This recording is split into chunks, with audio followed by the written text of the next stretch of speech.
Hello friends, हम पढ़ रहे हैं कम्युनिकेबल डिजीज के बारे में। हमने पिछला क्लास पढ़ा है मम्स, और अभी पढ़ेंगे कौन सा कम्युनिकेबल डिजीज, डिप्थीरिया के बारे में। तो आइए देखते हैं। डिप्थीरिया डिप्थीरिया को क्लैप्स लोफर बैसिलस भी कहते हैं। क्लैप्स लोफर बैसिलस, ये हम बहुत ही इंपॉर्टेंट है। ये याद मतलब अगर क्वेश्चन पूछ लेता है कि क्लैप्स लोफर बैसिलस का कॉजेटिव ऑर्गेनिज्म क्या है, अगर हमें डिप्थीरिया का पता होगा और क्लैप्स लोफर बैसिलस नहीं पता होगा कि डिप्थीरिया को ही बोलते हैं, तो हम गलत टिक करके आ जाएंगे। तो इसलिए हमें पता होना चाहिए कि डिप्थीरिया को क्लैप्स लोफर बैसिलस भी बोलते हैं। तो देखते हैं इसका कॉजेटिव ऑर्गेनिज्म क्या है। क्लैप्स लोफर बैसिलस का और डिप्थीरिया का कॉजेटिव ऑर्गेनिज्म क्या है, तो कॉर्निबैक्टीरियम डिप्थीरिया।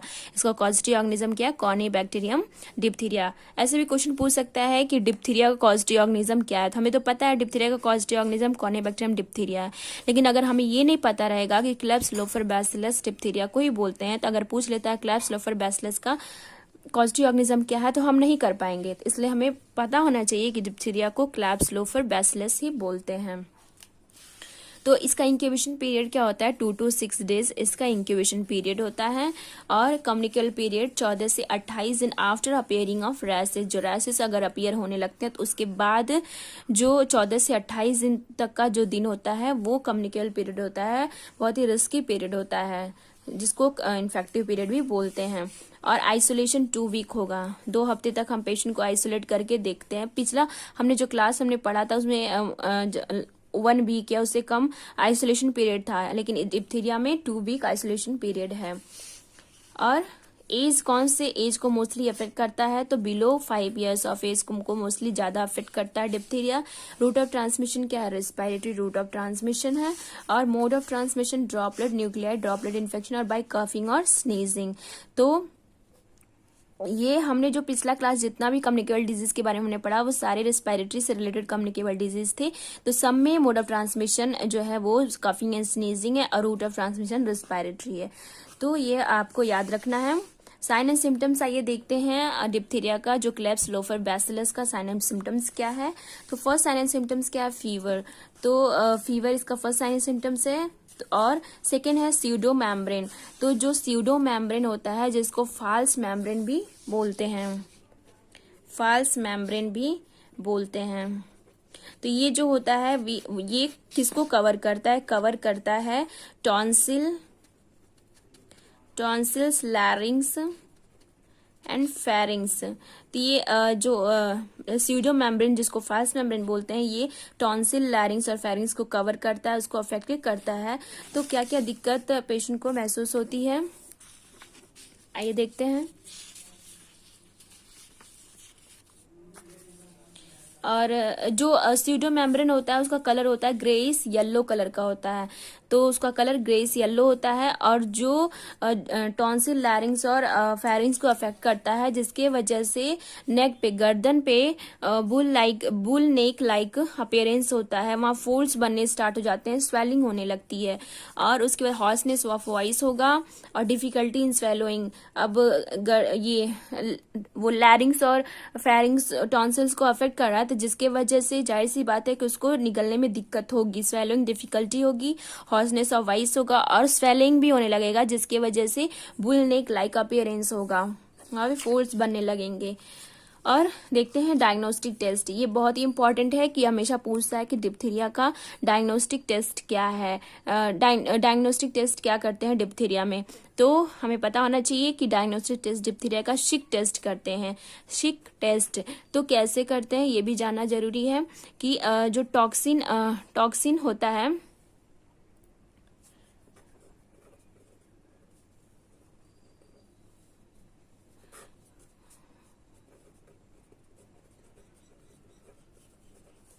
डिप्थीरिया टॉक्सिन होता है, सॉरी,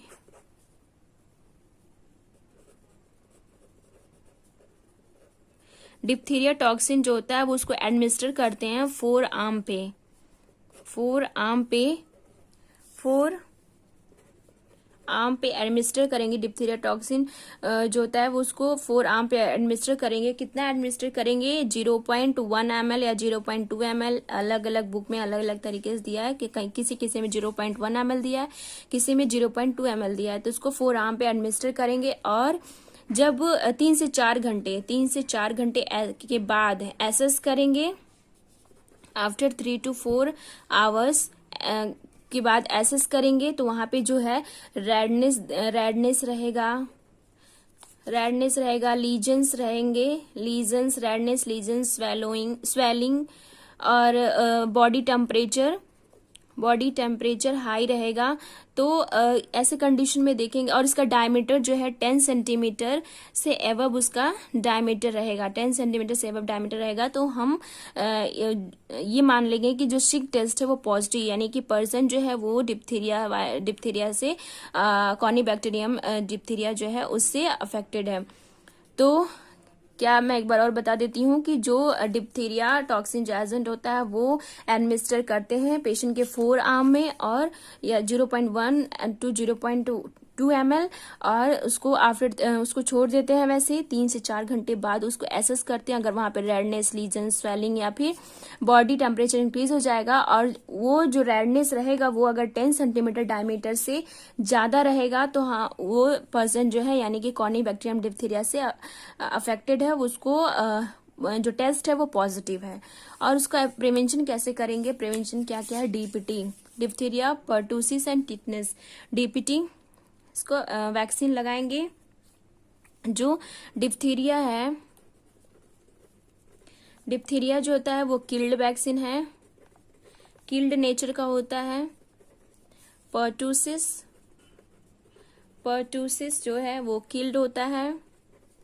और जो टिटनेस होता है वो क्या होता है? टॉक्सवाइड होता है, टिटनेस टॉक्सवाइड होता है। तो ये है प्रिवेंशन। तो आइए एक बार रिवीजन कर लेते हैं कि डिप्थीरिया के बारे में कि क्या क्या हमने आज पढ़ा। तो डिप्थीरिया जिसको क्लैप्स बैसिलस भी बोलते हैं। कॉजेटिव ऑर्गेनिज्म क्या है? Corynebacterium diphtheria. Incubation period 2 to 6 days होता है।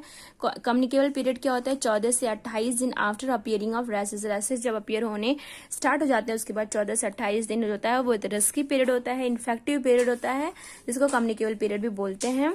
आइसोलेशन 2 वीक्स होता है और as mostly 5 years, below 5 years children को ये ज्यादा अफेक्ट करता है।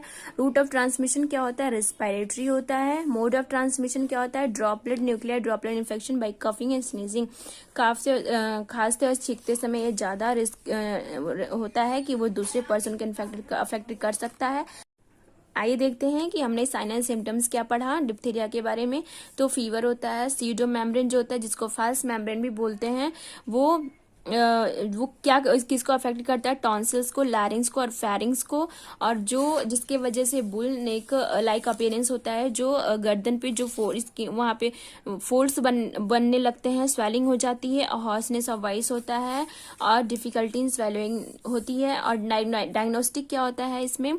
जो सिक टेस्ट करते हैं डिप्थीरिया में, हम सिक टेस्ट करते हैं। कैसे करते हैं? जो टॉक्सिन्स, डिप्थीरिया टॉक्सिन होता है 4 आर्म पे एडमिनिस्टर करते हैं 0.1 ml और आफ्टर 3 से 4 घंटे के लिए छोड़ देते हैं। उसके बाद हम एसेस करते हैं, उसमें रेडनेस, लीजन्स, स्वेलिंग होता है या फिर बॉडी टेम्परेचर इंक्रीज रहेगा। और जो रेडनेस लीजन्स होता है अगर वो 10 सेंटीमीटर डायमीटर से ज्यादा है तो इसका मतलब कि वो सिक टेस्ट पॉजिटिव है। और प्रिवेंशन हमने क्या दिया? डीपीटी वैक्सीन देते हैं। तो फ्रेंड्स आज हमने क्या पढ़ा डिप्थीरिया के बारे में, कम्युनिकेबल डिजीज जो था डिप्थीरिया। तो आई होप आपको आज का टॉपिक समझ में आया होगा और नेक्स्ट कम्युनिकेबल डिजीज हम नेक्स्ट क्लास में देखेंगे। और तो आप प्लीज लाइक एंड सब्सक्राइब करें और बेल आइकन को जरूर दबाएं। Thank you friends.